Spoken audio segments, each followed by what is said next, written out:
अगर आप भी चाहते हैं डमरू म्यूजिक का ऑडियो वीडियो सबसे पहले आप तक पहुंचे तो लाल कलर के बटन दबा के चैनल को सब्सक्राइब करें और साथ में बेल आइकन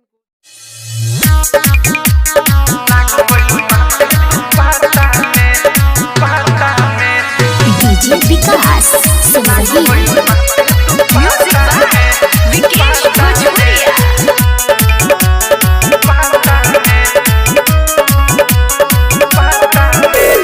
हमके सरे में तू ले ला बोलाई, बाते बाते में ले लो हमके बोलाई। हमके सरे में तू ले ला बोलाई, बाते बाते में ले लो हमके बोलाई। और ते लोना साथ कोई काथा में यारन हो पर गईनी खाता में, पगला को गइल बाटे तू पाता में।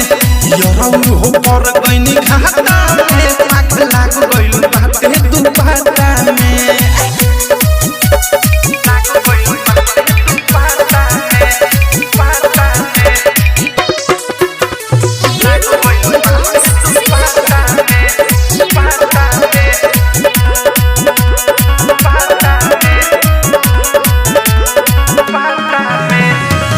सरफ साबुन मलानी तो बहुना छूटता, दर्द देला ऐसन देहिया पोरे पोरे टूटता। ए सुनो ना, सरफ साबुन मलानी तो बहुना छूटता, दर्द देला ऐसन देहिया पोरे पोरे टूटता।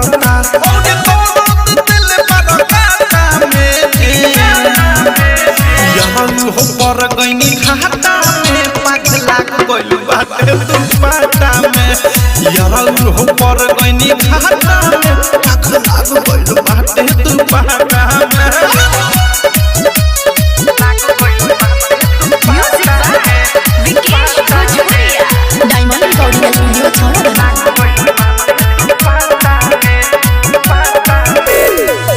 अब नाही जाइब बारो सब सिखवले, ढेर दिन से तोरे पर तू अल्लाह पिकवले। राइटर थारू बारो सब सिखवले, ढेर दिन से सुबोध तू तो अल्लाह पिकवले।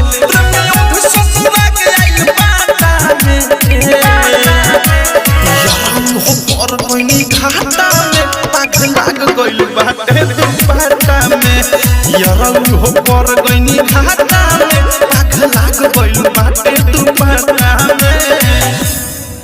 आरसीएम म्यूजिक न्यू ऐप अभी डाउनलोड कीजिए हमारे गूगल प्ले स्टोर से और पाए भोजपुरी लोकगीतों का एक से बढ़कर एक ऑडियो वीडियो सॉन्ग।